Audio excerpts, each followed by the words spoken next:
Good day, everyone. We're excited to have you join us on this episode of the Yaba Voice webinar. You're sincerely welcome. I hope you're good and I hope you're staying well. This month is a very good month for us. You know why? Because it's a month we celebrate our children.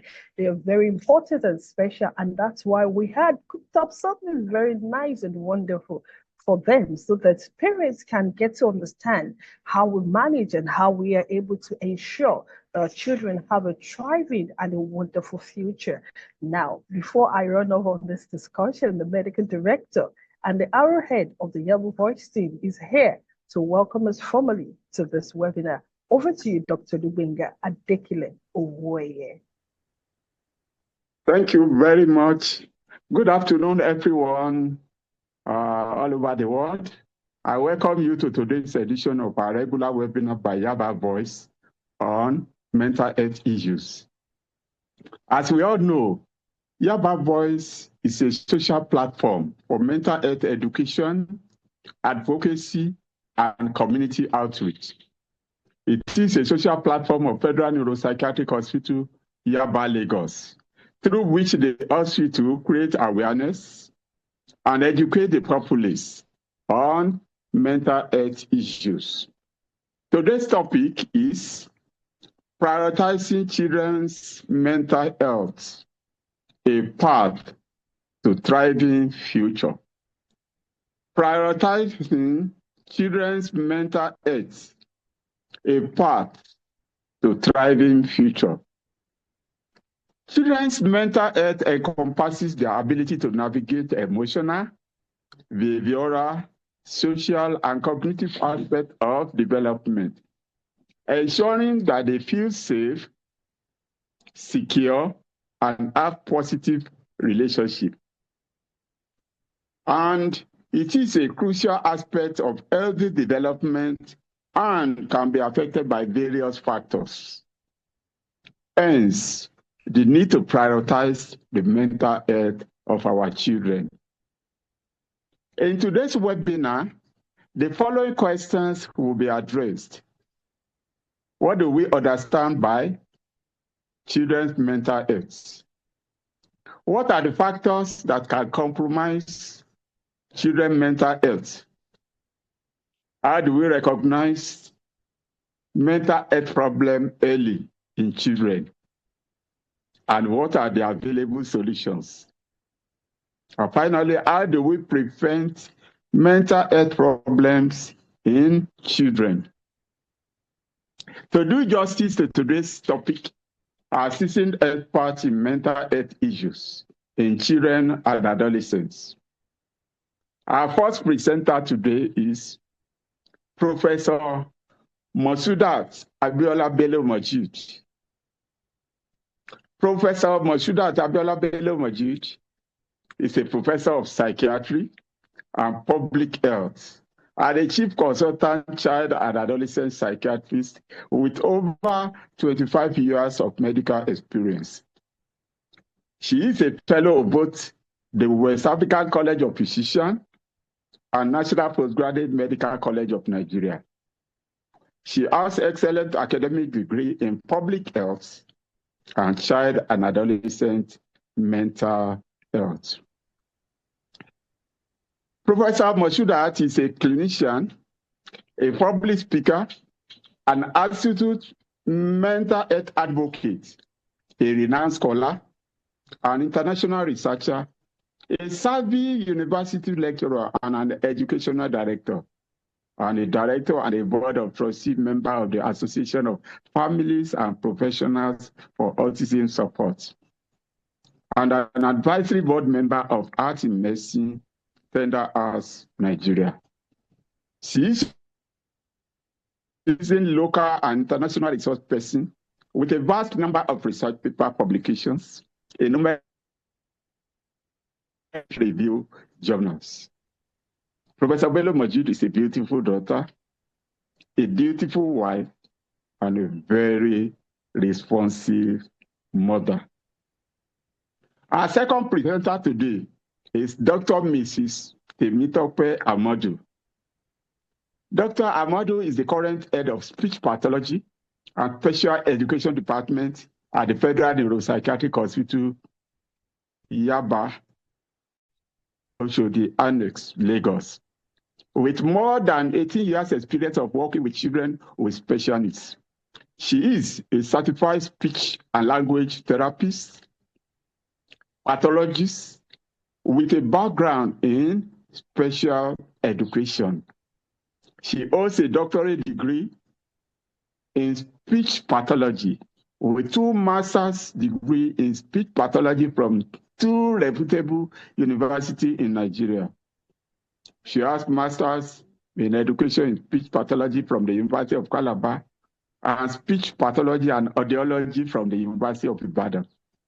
She also obtained a Bachelor of Education in Guidance and Counseling from Lagos State University, Ojo, with National Certificate in Special Education on Children with Hearing Impairment from Federal College of Education, Special, Oyo, in Oyo State. Dr. Amadu is a behavioral analyst for children with special needs. She is also a registered member of National Association of Special Education Teachers in Nigeria. She's a registered member of Teachers Registration Council in Nigeria with certificates. She's also a registered member and executive in National Association of Special Education Teachers, Lagos chapter. She's also a member of Association of Families and Professionals for Autism Support in Nigeria. She is also a member of Lagos State Office, Disability Affairs in Nigeria.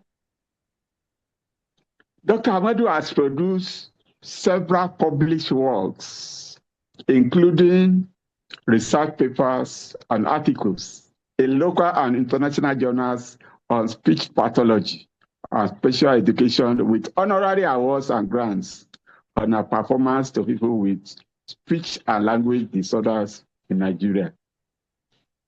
Her passion for those with special ability is immeasurable when it comes to their learning and producing intelligible speech. Dr. Amadu is married with children. So I want to especially welcome our presenter to this platform this afternoon. And I want to encourage all our listeners to kindly relax and listen to our mental health expert as we promise you a rewarding session of today's webinar. Over to you, Dr. Kemi Akitoyesi, to anchor the program. Thank you so very much, Medical Director, for that arousing welcome. And thank you for starting this conversation with us. It has opened our mind to understand the concepts of what we are talking about today. Now, for re-emphasis, let me say the topic today is prioritizing children's mental health, a path to thriving future. That's what we're looking at. And our seasoned experts are already seated. But please note, if you need to call on someone who needs to be here to listen to them, please just quickly private chat them and tell them we had started. They can join us here on Zoom or join us on the Facebook page of the Yaba Voice, where they would also watch this live. So please tell them they should not miss out, because today we have something very important to share with them. And Dr. Professor Bello Majid will kickstart this conversation with us, and she will be talking to us on when we're talking about the children's mental health. What are we talking about particularly, and what are the common mental health issues in children? Now, some of us will believe that mental health doesn't occur in childhood, or children don't even have what we call mental health issues. Dr. Bello Majid will be clearing that for us. Over to you, Professor Bello Majid. Thank you very much, Dr. Akintoyeshe. A brilliant day to all of us across the world, wherever we're watching this from. May is Mental Health Awareness Day, and this time around, a very important aspect of mental health, children mental health. So the pertinent question is, what do we understand by children mental health?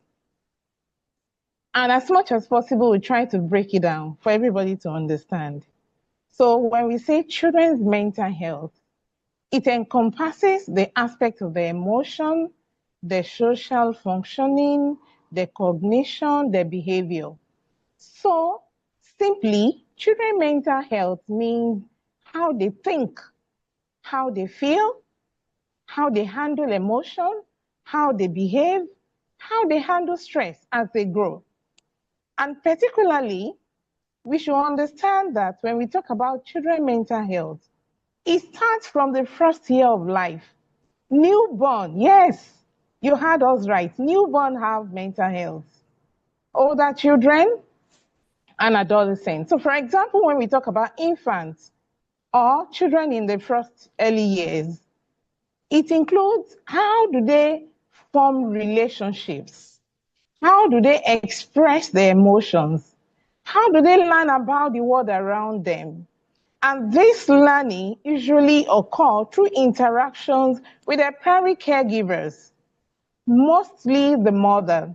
So how do they bond with the caregiver? How secure is it? Emotion.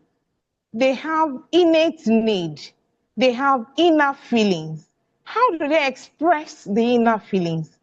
How do the primary caregivers respond to the emotions like joy, fear, frustration? How do we help them regulate the emotions, their thought patterns when they are growing older, in school age? How are they able to focus or concentrate? How do they problem solve? How do they develop quality interactions with others? So all these are aspects of mental health for children, and these play important crucial roles in their development into um, a maybe a healthy adult, and it helps them to form good relationships. So what are some of these common mental health issues that we could have? It depends on the developmental age. At a very early age, often we have issues with the emotions, regulating emotions. They may have some excessive fears, worry, or some of them may be withdrawn or shy. As they're growing older, some developmental mental health condition may come up. And we see this particularly in forms of the developmental skills. So we may see some delay in social skills, some delay in behavior, some delay in motor activities, or even delay in the aspect of their cognition. So we may have intellectual disability. They may have issues with aspects of their adaptive functioning or social skills, communication skill, delay in language. They may have things like autism and other aspects of focus. Attention may be impaired, and they may have attention deficit hyperactivity disorders. In some, they have some behavioral issues such as oppositional. They are defiant, they have conduct, they break rules, they tell lies, they're aggressive to human, to animal, and some of them may have trauma-related issues like post-traumatic stress disorders. Some of them have abuse issue, child abuse, child neglect, physical neglect, emotional neglect. These are the very common one. But it is worth noting that they may have some distortions in their reality testing.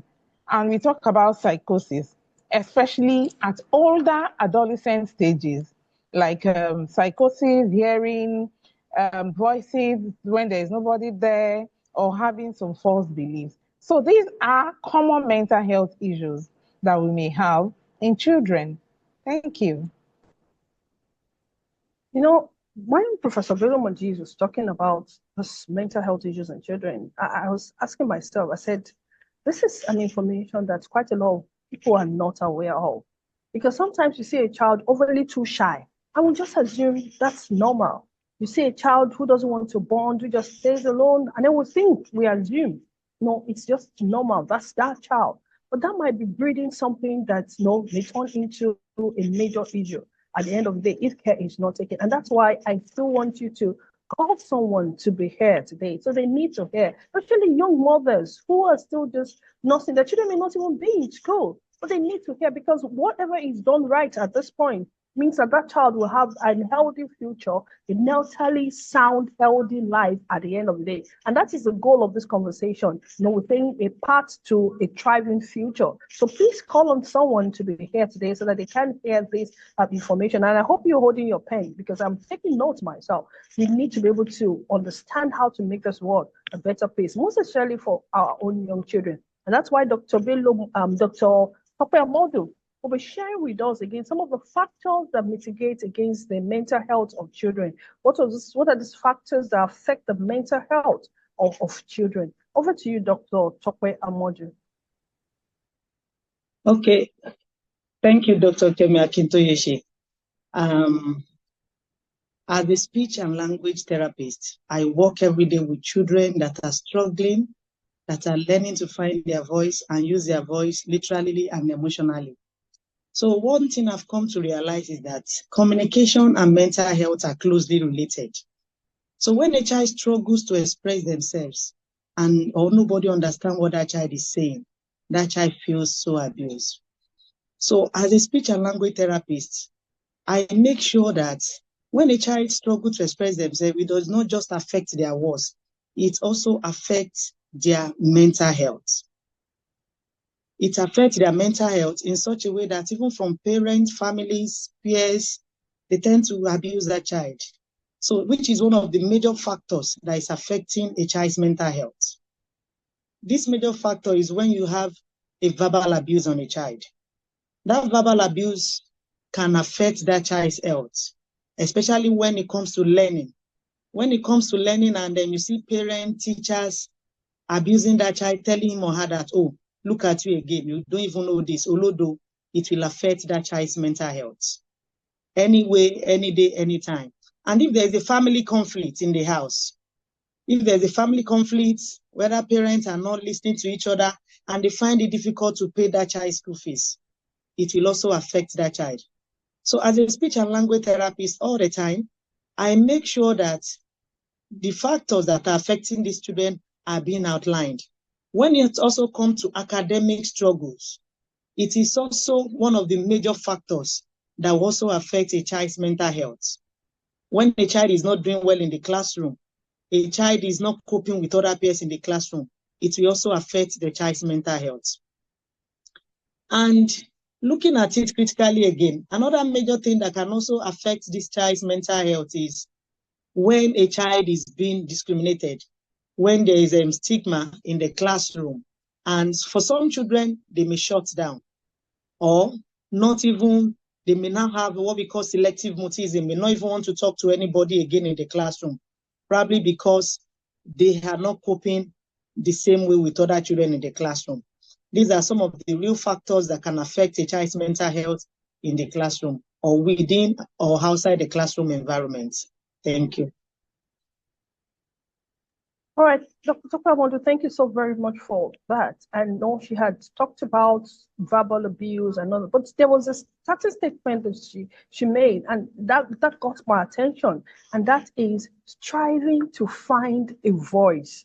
As she said that, it just struck to me that there are people who are actually striving to find a voice, people who are struggling to communicate, maybe not just to be able to be expressive in terms of the voice, but to also express their emotion, like Dr. Bello Mojid mentioned earlier, to be able to socially relate with people, cognitively, to be able to think thoroughly, and behaviorally to be able to create a balance or act in ways and manner that is acceptable within the norms of the society. And that's what we're talking about today. I remember that when I was in primary school, the highest result I got was fair. The day I got home and it was a fair that was FAIR that was put on my report card, I was jubilating because usually it used to be a poor thing. And the abuse and the backlash. But over time, we were able to find our voices and then we're able to develop well. And they may have a child that is struggling today. That's why I need you to sit back so that you can get the best from all of this. And that's why Dr. Bello Mojid would tell us,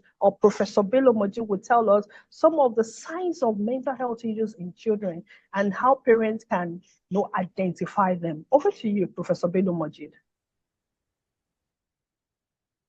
Thank you very much, Dr. Akintoyeshi. warning signs, red flags.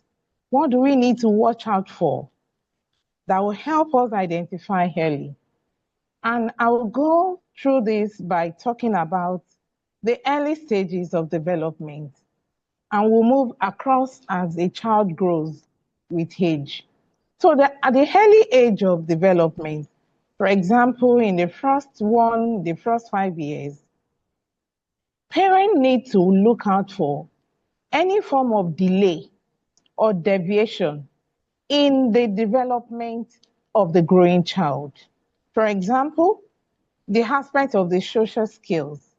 If there is observable limited eye contact, either the child is not having a good eye-to-eye contact, or avoiding, or not even looking at the primary caregiver in the eye, or the aspect of the communication, any delay in speech, or any loss of any of this developmental milestone. For example, at the age of 3 months, we expect a child should have a good neck control. At the age of 9 months, 1 year, the child should have babble and should be making some responses, some phrases. So, and any loss in those developmental skills, be it cognition, speech, language, motor, social skills, any loss at any age is a warning sign that the mental health may have issues. So as the child is growing older, we may observe that the child is not having interest in playing in the surrounding, or has difficulty bonding with the primary caregivers, or would rather prefer to be withdrawn or stay alone or not interacting. As we get into the school age group, 6 years and above, we may see some undue irritability. The child becomes grumpy, difficult to regulate the emotion. These are warning signs. Persistent sadness. The child is just withdrawn, appears to look unhappy, or we observe a drastic change in the behavior of this child. A child that is outgoing started to feel, withdrawn, does not like going to school, or we observe some problem with sleep pattern or eating habits, or this child is not relating with friends or not engaging in activities. And particularly for children in the age group, the school performance, the academic performance is a warning sign when it starts to become poor. We should know that we should pay attention to the mental health. At times when it's getting severe, or when the duration is longer, it may start to affect how they function. So at times, we may just see a child start to write, or make some drawings, and we may need to look at it. The content of the writing or the drawing may be something sinister. Maybe I don't feel like waking up. Why am I here? I don't have meaning for living, or I wish I was dead, or drawing him or herself in a coffin. These are all warning signs that there may be some risk of self-harm or imminent death. And because most times they may not express the feelings, we need to have high index of suspicion to these warning signs. Thank you. Thank you so very much, Professor Bello Moji, for that. Delay or deviation, eye contact, some of those things that we most likely don't even bother about. And these are things that are cardinal and very important. They are things that serve as pointer to help us to identify there is maybe likely going to be. Now, these are warning signs. We are not saying it's been diagnosed. And so these are things that you must begin to pay pertinent attention to. Now, Dr. Amodu is going to share with us the protective factors within our environment that can strengthen a child's mental health. Yes, we have looked at the factors that can mitigate against it. But what are those protective factors within our environment? Or is it all bad? Over to you, Dr. Amodu. Okay, thank you once again, Dr. Kemi. We have for the protective factors that can strengthen children's mental health. It cuts across for every one of us. But what I see in my work every day with children with mental health issues, the first thing you should do is that you have to establish a strong and supportive relationship with that child. For instance, a child who is struggling to speak in the classroom, once the child understands you and know that you are already working together, the child will open up to you. You build up the child's confidence and there will be love. The child will be able to respond to all instructions you are giving to that child. Also, you have to have a safe and stable environment where that child will be free of abuse. The child will know that, okay, in this environment, the child can open up to you anytime. The child will be free of violence and neglect all the time. Then there should be good access to quality education and health services for this child. For any child to have a protective mental health, that child must have a quality education. When we talk about quality education, it's not just about being a child with mental illness alone. The child can either be, even from the regular aspect, a normal child, the so-called normal child, but every one of them still need access to quality education. And it will start from the beginning. That is why we said early intervention is important, so that their mental health to be fully supported. Then we also talk about developing their communication skill. That is another protective factor that can strengthen a child's mental health. When they are able to express themselves, they will be able to interact. They will be able to interact, they will be able to give you, they will be able to tell you what you want. And you also, as a professional, will give a listening ear to what that child is saying. You'll be able to go along with that child's thoughts and feelings all the time. Both of you will be able to cope together in every situation you find yourself. That is why a stable environment is also important too, that child must have a stable environment either from the school or from the home. The environment has to be supportive to encourage academic and social growth for that child, which is one of the main reasons why that child needs to be protected. When a child's academic and social growth is important, is fully protected, that child will not have a low self-esteem. That child will be fully emotionally stable. The child will be able to carry out activities on daily basis. Also, another thing is to protect a child's mental health, we need to have a supportive teacher, a teacher that is understanding, a teacher that is caring, and a teacher that will listen to that child, please, and a teacher that also serve as that child's parent as well. It's not just to be a teacher, you can also be a parent for some children. And that teacher will also set a clear boundaries of what he or she wants the child to be doing. And when you do all this, you are trying to protect the child's mental health very well, because a child's life is important to every one of us. When a child's life is healthy, the child will be able to carry out all functions of activities, and the child will know that, oh, in order to have a meaningful life, the child will be able to do well when it comes to relevant curriculum that has to suit that child. When it comes to relevant curriculum that has to suit that child, and that child will be learning with different instructional materials, and the child will have access to quality health care, access to good education with good mental health support. Thank you.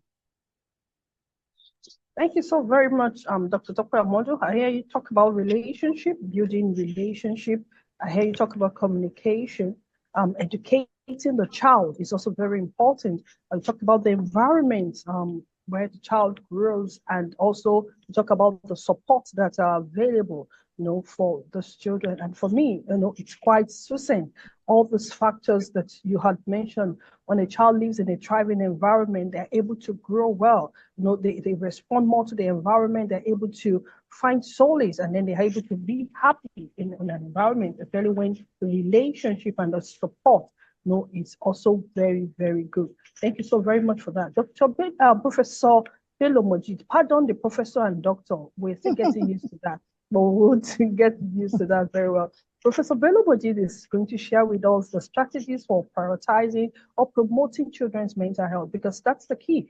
Now, how do we move from here to there? And that's what Professor Bello Mojid wants to share with us now. Over to you, ma'am. Thank you very much, Dr. Akintoye. And we thank all our listeners for being with us. this aspect is very important. Having to look at some strategies that we may need to key into to improve or promote the mental well-being or the mental health of children. And we can look at these strategies from about, let's say, 3, 4 aspects. The first one, from the family, because that is the origin, that is where a child originates from.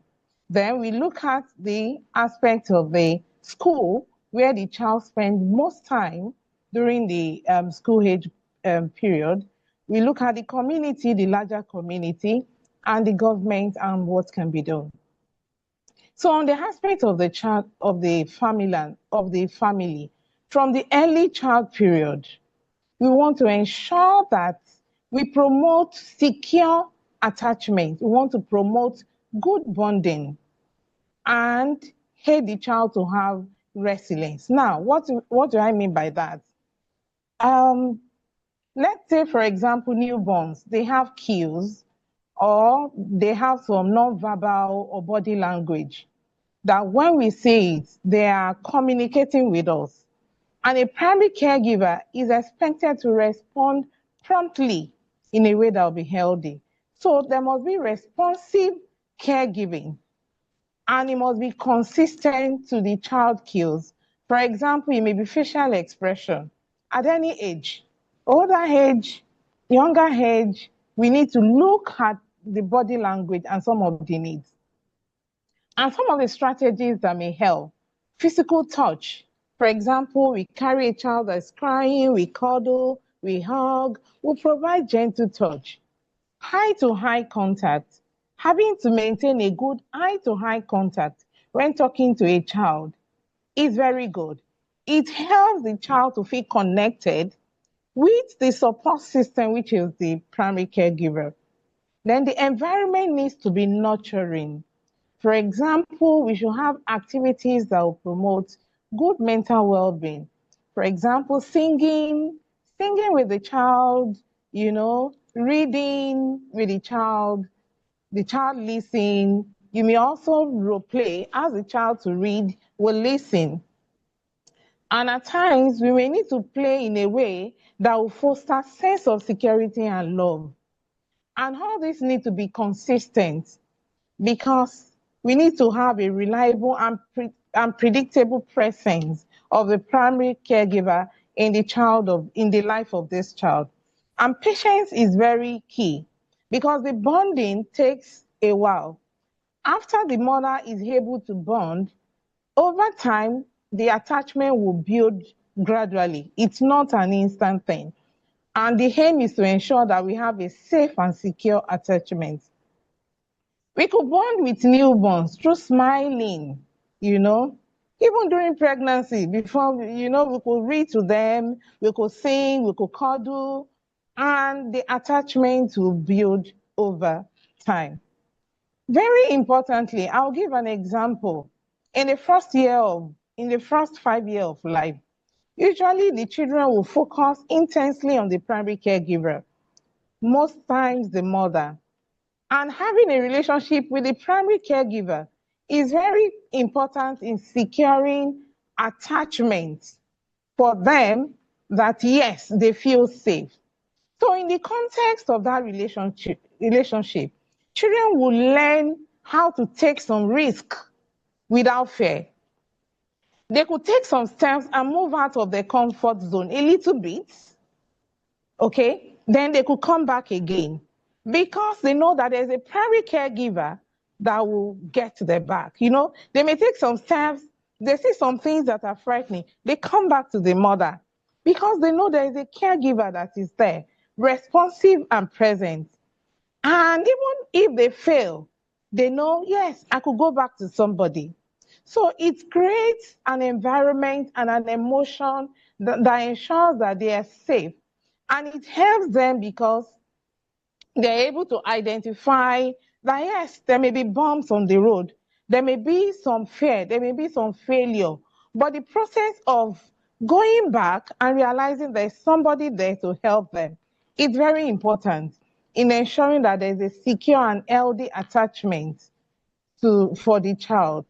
Another aspect of the strategies in the family, we should ensure that we have healthy habits, balanced diets. We may need to look at foods that are maybe cheap or that are in season that we don't need to spend a lot, because there's a relationship between the physical health and the mental health. As much as possible, when a child is going out to school or when we are leaving, we should ensure that they have the first meal of the day, breakfast. No matter how in a hurry we are, they should take breakfast, and we should ensure that they are having healthy diet. They should exercise regularly, they should sleep regularly. These are strategies too.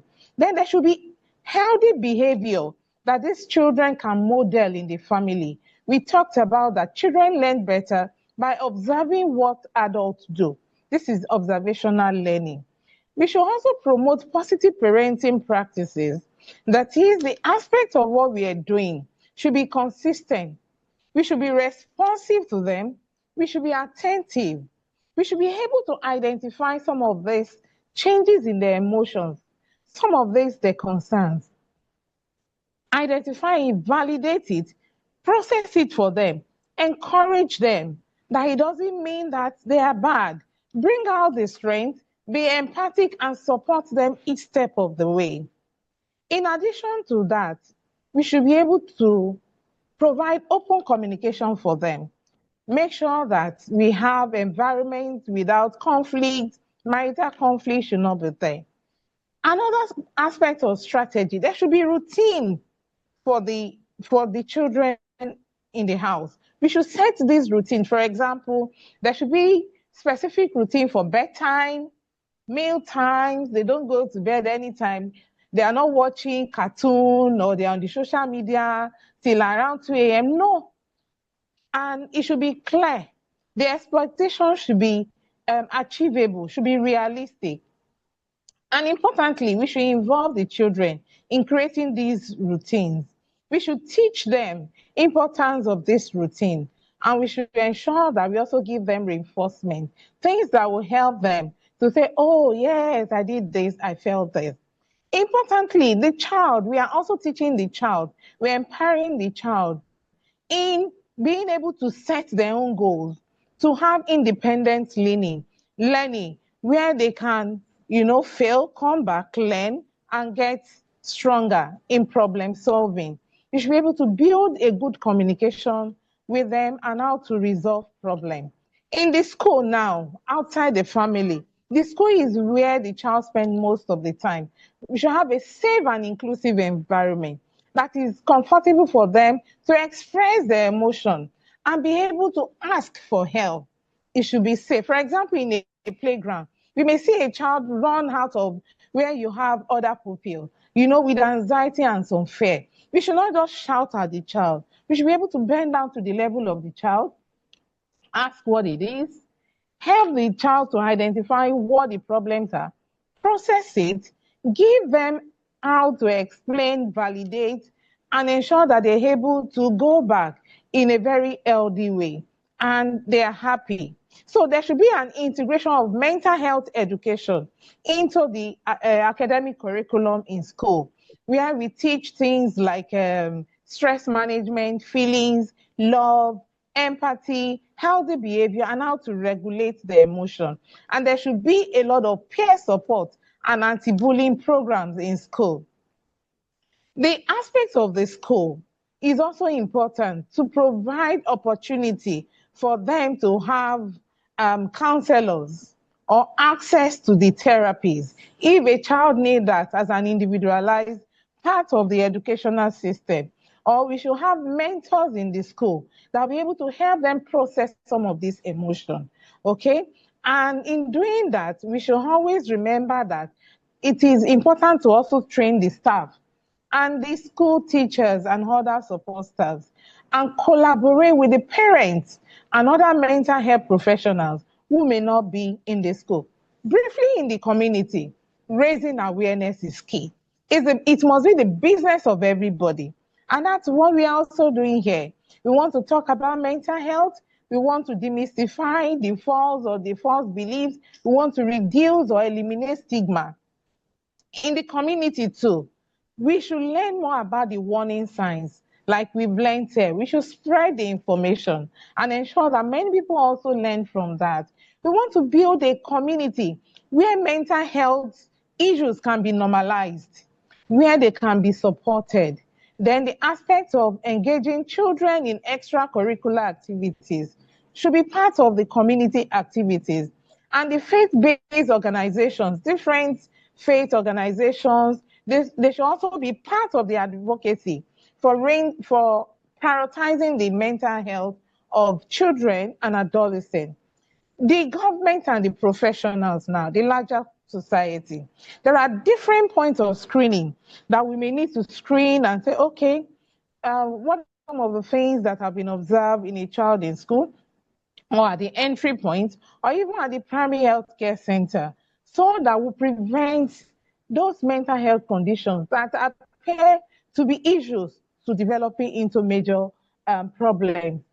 And everybody should be involved. When we identify there appear to be a child with some mental health needs, the experts, the pediatricians, the child therapists, the child psychiatrists, psychologists, teachers, special educators, and everybody involved should be part of this management. And for the government too, the government can put in place some community parent-based training workshops in the community where they will provide the parents with the skills they need to take good care of the children and ensure that they have the care, the protection, and the guidance that they need to thrive. Mental health bill in Nigeria is another aspect for the government, and it's a big one. There is the need to implement the national mental health bills in Nigeria. It's at the stage of act after several years. And professionals and stakeholders kept on talking about this. So we need the whole community to ensure that mental health bill in Nigeria is implemented so that it will help us to build structures on which different aspects of child mental health will be attended to. There are a lot, and these strategies, if we try to work on it, will help us a lot to prioritize and improve the mental well-being of children. Thank you. Thank you so very much, Professor Bello Mate. That is huge. I'm looking for the English, but I'm speaking about a professor, so my English must be correct. So let me just put it this way. But that was beautiful. And that's the fact that she went from, yes, when a child is young. And as she was talking about a child moving away from the parents, running into danger and coming back to meet the mom. I recall that we had seen several scenarios like that in our community. And most times what parents will talk about that child is, Olene, go back. No, we tend to push them out and make them feel as if they are not adequate. The child starts crying, but it was just making a lot of sense to me as she was talking about it, that what the child is doing is a support, a reliance to know that, yes, I can always come back, you build resilience, and then you move on. And that is very, very soothing. Because if we do not get it right at that stage, then obviously, that child seems to begin to fear the world. Sees the world as a very fearful place. And that instigates a whole lot of process that the child may not even be able to now function adequately. Thank you so very much. I hope you have taken notes. I took notes here. So I hope you on this call, you have taken notes and just, and when she was talking about extracurriculum activity, what came to mind is the fact that the child will go to school in the morning by 7 o'clock. They are out of the house. School finishes by 4:30 thereabout. Then they start the lesson by 5, and then the lesson teacher doesn't go until 7. Now this child is just wasted because the whole thing is gone. Now, how do they have that with other activities? And so we're talking about an all-round development here, not just the educational, because some people, yes, they're so vehement about, oh, yes, go to school, do well in school. But what about the other aspect, the emotional, the social, because it has to be all-encompassing. That was what to make the child to be this individual that we are looking forward to. I appreciate you. And when you said again, Ma, beautiful when you said again the routine. And the question that dropped in my mind is, how many of us adults also practices this routine? No, a whole lot of times we are not even able to follow through. We just barely survive. And so it's very difficult for you to instigate in a child, or to instill, that's the word, sorry, to instill in a child what you yourself don't do. And so as parents, I think the take home from me as an individual is there are routines, there are practices, there are habits that we must begin to get into to ensure that we instill it in our children, and then we're able to help them to do so well. When a child falls, the thing is not abuse. No, you don't abuse them together. Now, that's part of the thing that had gone on in our world over time. When a child makes a mistake, we tend to abuse them. No, the Yorubas will talk about it as you are using words to make sure that they think properly. But a lot of times we damage the self-esteem of this child, and they are not able to rise as much as we want them to. Thank you so very much, Professor Bello Majid. And Dr. Modu is now going to talk to us about when a child already has the mental health in existence. Now he's a speech pathologist, and we know that sometimes some of these children have issues like that. Is there an opportunity for growth? So we're looking at what are the opportunities for growth for children who currently have mental health issues. Over to you, Dr. Tokwe Amodu. Okay, thank you once again. When we talk about sorry, Dr. Amodu. All right, before she comes on, please note that you can send in your questions. Our speakers are ready to answer them. So please send in your questions to the chat box. Thank you so much. Dr. Amodu, please go ahead. Okay, when you talk about opportunities for growth of children who currently are having mental health issues, like I've said earlier, early intervention and support is the first thing. So when we have already identified that a child is having mental health issue, and we've identified that the next thing is to provide the right intervention, such as therapy, counseling services, and behavioral support for that child. When we observe all these things and put it in place for a child, it will enable that child to learn well, and that child will be able to cope academically and socially among his or her peers in life. Another important thing, which is an opportunity for a child who is currently having mental health issues, is having inclusive education that can accommodate individualized educational plan. Having inclusive education that can accommodate individualized educational plan, meaning that we have to have a personalized education plan for that child with mental health, regardless of the disability that is occurring. In that plan, we need to identify the strengths and the needs of that child. We need to set goals as well for that child. Then we provide accommodation and modifications for that child to learn, and so that that child will be able to adapt to the immediate environment and the instructions to be given. When we are doing this individualized educational plan for this child, it does not take the teachers alone. The parents are also inclusive, and other healthcare professionals are there. So because with this plan, we'll be able to create a suiting environment for that child, and we'll be able to support that child very well. Another important thing is to also provide strength-based approaches. When I say strength-based approaches, we are going to be focusing on the interest and talent of that child. So we are going to build on the interest and talent of that child so that the child can build up his own self-esteem.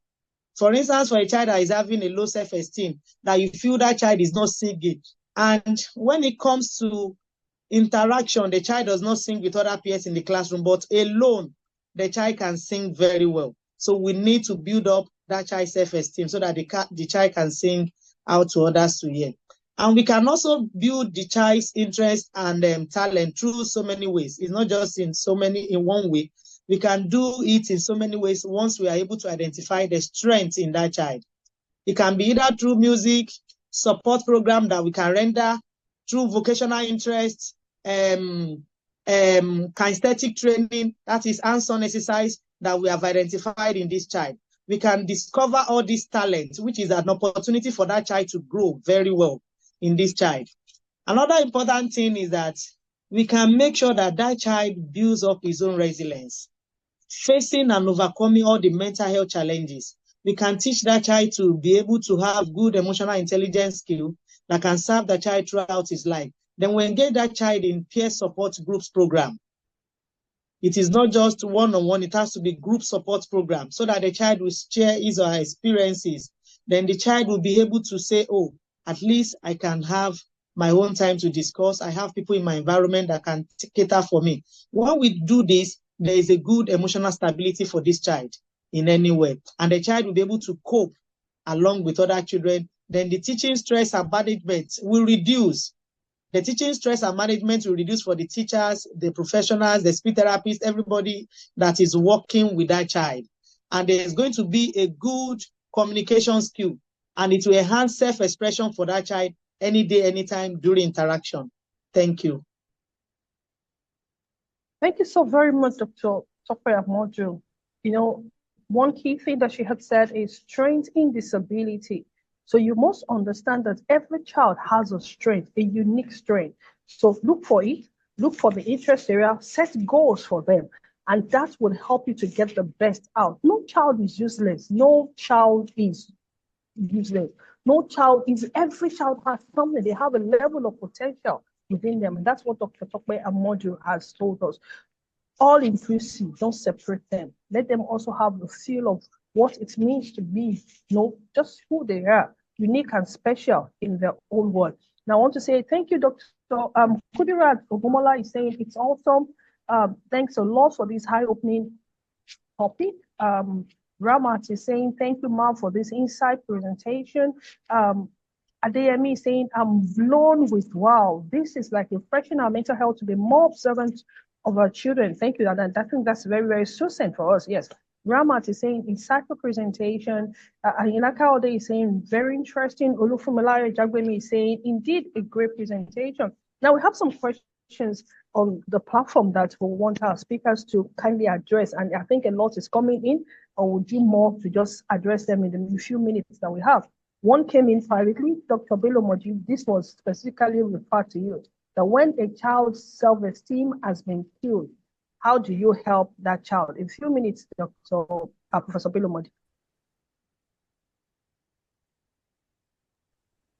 When a child's self-esteem has been destroyed, damaged, affected, how do you help such a child? Professor Bello Moji. Okay, thank you very much.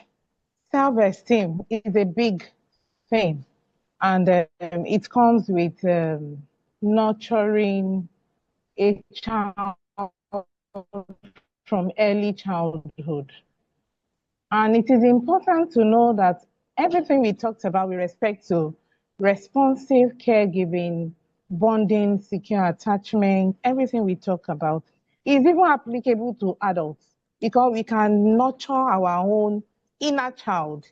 That is some of those things that we felt we would have been able to come out better, but due to one reason or the other, we didn't have luxury of that. So for the self-esteem, it's important to build it through having a safe environment. We may need to start to explore what are some of the issues that appear to have went wrong in the child, in early childhood. And invariably, we want to teach that child to value their self-worth. So the first thing that we may need to do is to identify the triggers or the stressors or things that appear to be affecting the aspect of the self-worth. Bring out some of the emotions, bring out some of the pains, help the child to process it, normalize some of those things, and then build confidence. We may not be able to do it alone. We will actually need the support of experts, depending on the severity of what we have at hand. And in doing that, we want to teach this child to feel competent, that yes, even if there were failures in the past, it's just a failure. It does not determine the self-worth of that individual. And we can look at this example in the last JAMB examinations. There were a lot of emotions from adolescents, youth, who felt this result is not my result. And we saw some of them come out to tell us, I'm not happy, I'm not this. So we help them to process the emotion, validate the emotion, normalize it, encourage them to speak out, encourage them to source for support. This will go a long way in building. And and also connecting them to the appropriate support system. Thank you. Thank you so much, Dr. Professor Bilomojit. It's just because of time we need to be able to rush off. But then, Dr. Tokwe Amojo, I want you to take these two questions together. A child that messes up in school but does not mess up at home, I think that person is maybe on the body or something like that. Does that in school but does not poo at home, no, on the body. And then a child that hasn't spoken clearly at 3 years. What's the problem and what can they do? Quickly, let's take that in 1 minute, ma'am. Okay, thank you so much. So we have speech milestones in life. So when a child does not speak very well, it starts from probably the child will develop speech over time. That's one thing I want you to know. And speech comes according to the age, and the age varies. By 2 to 3 years, we should be having a clearer speech, but there will be some articulatory errors coming out. By 2 to 3 years, a child will be producing words like water, tata, but there will be an error. So 4 to 5 years, the child will begin to speak clearly, and you hear more intelligible speech sound coming out from what that child is saying. So we have developmental speech milestones that a child can speak at their own pace. So what's the next question? The child messes up in school, mess on the body in school, but does not do that at home, is well comported at home. What do you think is responsible for that? How can we help that child? I think it's the other way around. It should not be at home. The child is more comfortable, more comports herself in the school than home. In the house, the child can mess herself up, soil up everywhere. But in the school, the child does not do that. It's the other way around.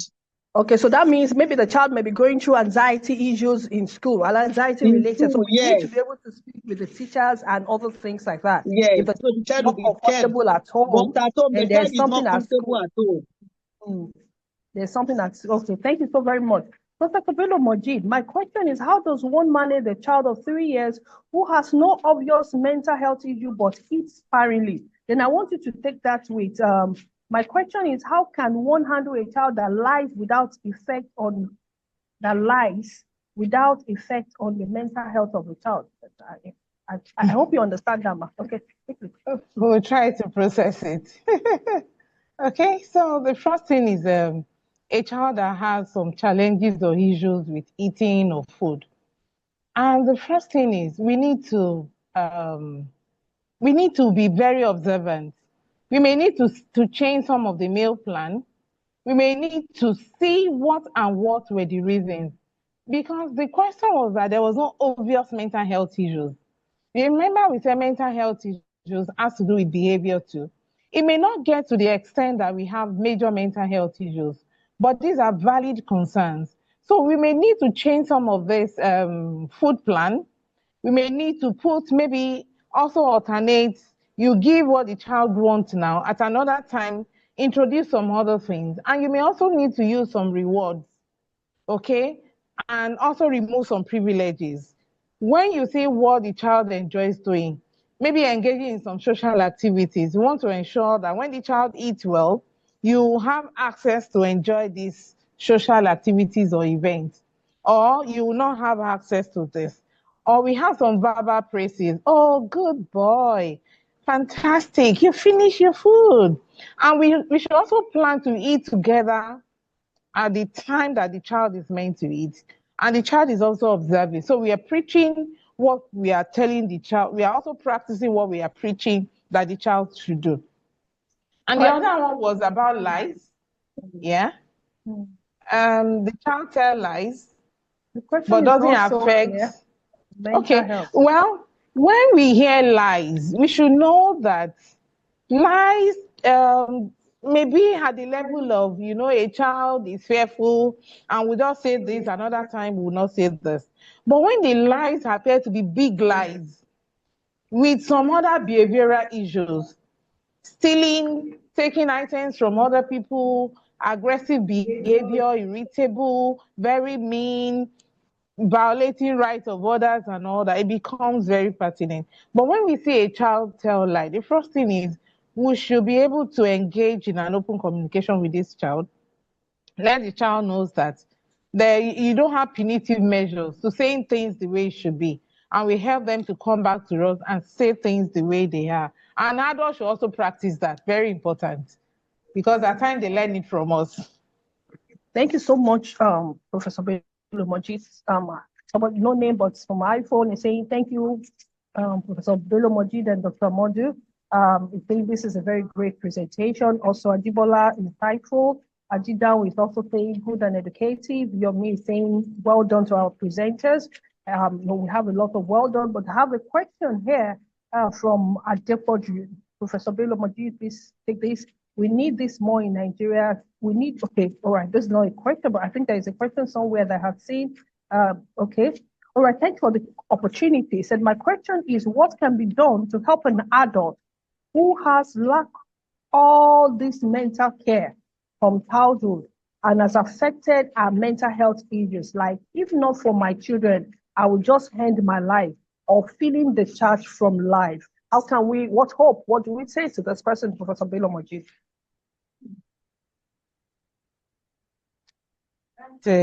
That's a big one. And I want to start by saying that we should know that mental health issues are serious issues.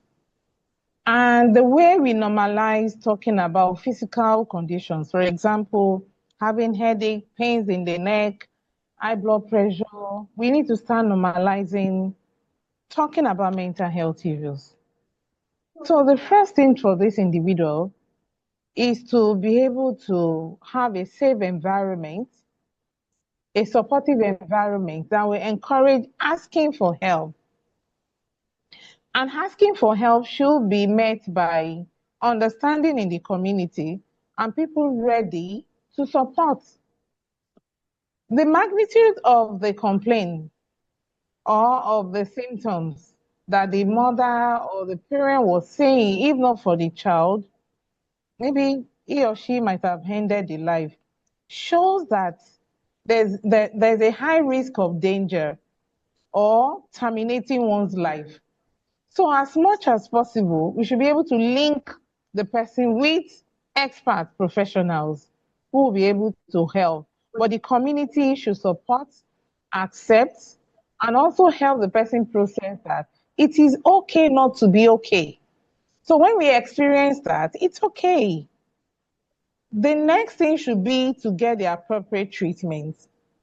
For people that have this type of condition, when they have the appropriate medical help, they may even have a better mental health than another person that does not have mental health issues. So it is okay not to be okay, but we should speak about it and be ready to take help.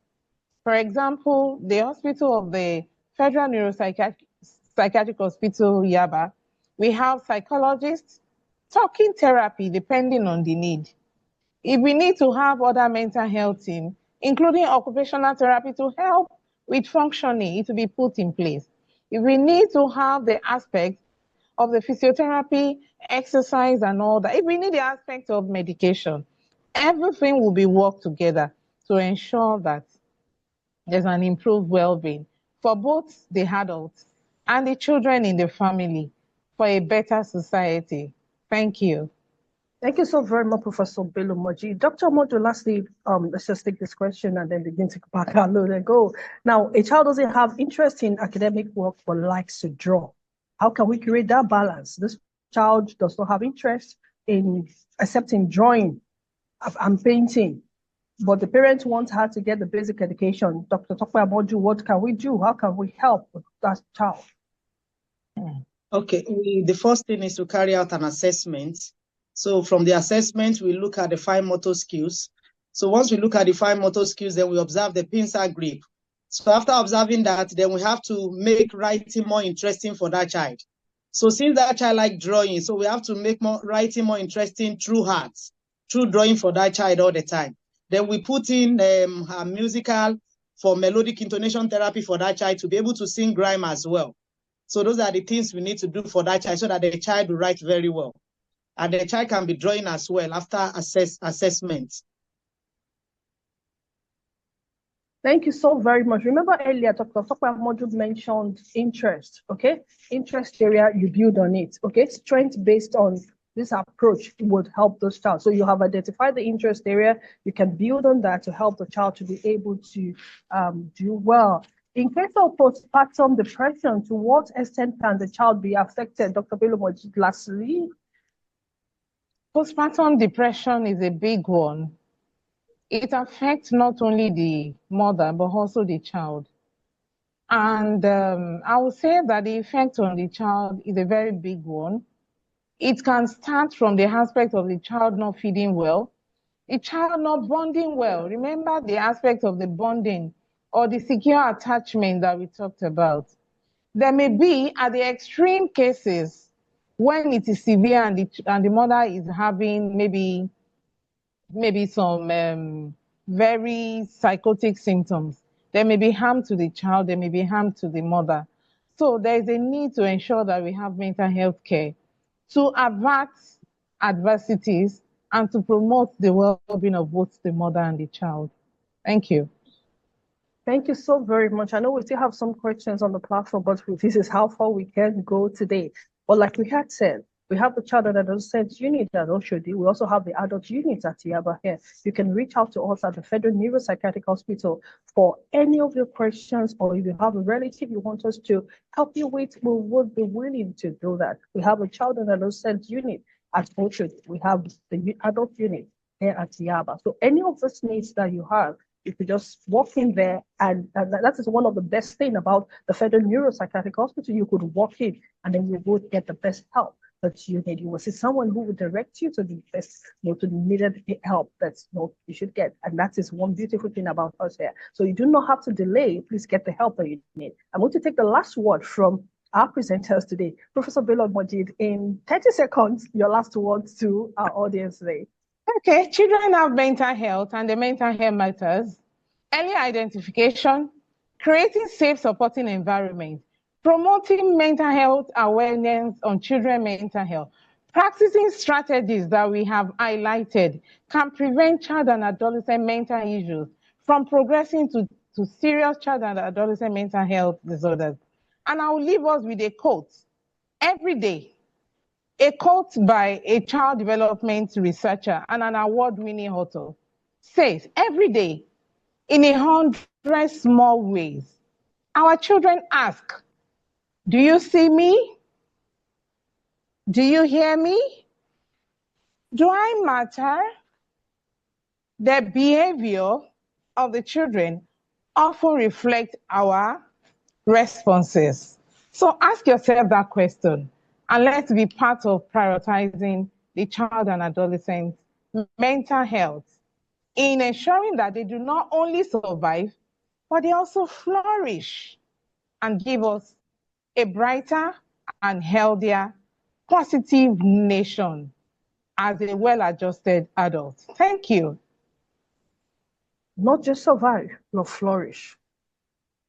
That's what I hear Dr. Professor Bello Majid say. Dr. Modu, your last word.